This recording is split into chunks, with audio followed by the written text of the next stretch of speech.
Alors, je suis prêt à reconnaître Monsieur le député de Jean Lesage pour son intervention. Merci beaucoup, Monsieur le Président. Écoutez, moi, je vais faire un petit rappel des faits parce que, vous savez, l'amphithéâtre est dans mon comté. Et comme certains collègues l'ont mentionné, vous savez que l'amphithéâtre, j'ai des citoyens, moi aussi, qui y demeurent. Et puis, j'ai aussi, naturellement, une expérience de vie qui me permet de pouvoir en parler davantage. Déjà, en campagne électorale, en 2008, nous, déjà, notre gouvernement était déjà très intéressé à ce qu'il y ait une avance de la part de notre gouvernement pour aider la Ville de Québec à un projet d'infrastructure.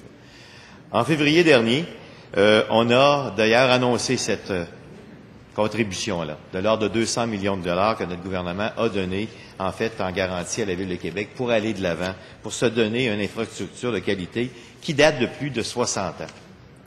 J'ai une bonne expérience de vie, comme je viens de le dire. J'ai été associé anciennement au fameux Nordique par le biais de mon travail et j'ai été souvent confronté, naturellement, à cette aréna et qui, par les propos et des propos de joueurs et de toute personne qui avait la chance d'aller dans d'autres infrastructures de qualité, pouvait dire qu'on était rendu, malgré notre succès des Nordiques, au bout de notre infrastructure. La même chose pour ce qui est aussi des spectacles d'envergure. Les différents promoteurs avaient de la difficulté à aller chercher des artistes de renommée internationale parce que, justement, cela demandait davantage aux techniques, aux aspects techniques du travail, des vannes à l'extérieur de l'amphithéâtre, et cela n'avait plus de sens, fait qu'ils préféraient peut-être aller à Montréal ou d'aller ailleurs avant de s'installer chez nous. Et aussi, souvenons-nous que nous, notre priorité aussi était de donner à la Ville de Québec la possibilité d'avoir les Olympiques en 2022.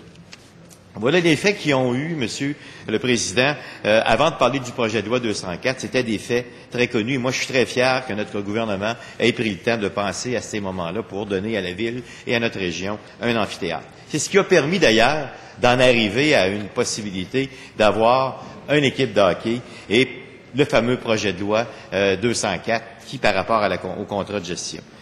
Ce projet de loi d'intérêt privé qui a été présenté à l'Assemblée nationale le 26 mai, et qui, à ce moment-là, ne permettait pas de l'adopter par les délais qui nous permettaient pas d'être réglementaires avant la tombée du printemps. Sans le consentement unanime des députés, naturellement, ce qui n'a pas été le cas. Alors, nous avions une décision à prendre, et c'est en équipe que nous avons pris cette décision de faire en sorte qu'on reporte où on est aujourd'hui cet aspect-là du projet de loi 204 pour s'en faire une tête. Par contre, il y a eu quand même, comme mes collègues précédemment l'ont dit, une commission parlementaire qui a fait en sorte qu'on a pu faire le tour de la question, écouter l'ensemble des choses qui nous ont permis de voir que finalement la Ville de Québec avait quand même pris le temps d'évaluer l'ensemble de l'œuvre pour être en mesure d'être capable d'être sécuritaire à l'intérieur, naturellement, des présentations qui ont été faites par différents, naturellement, partenaires pour la gestion de l'amphithéâtre. On est rendu à la reprise des travaux. Il faut maintenant adopter ce projet de loi-là et d'avoir l'opportunité, en fait, de se prononcer et de voter sur le projet de loi 204. Dans le respect de la démocratie, nous en sommes là enfin.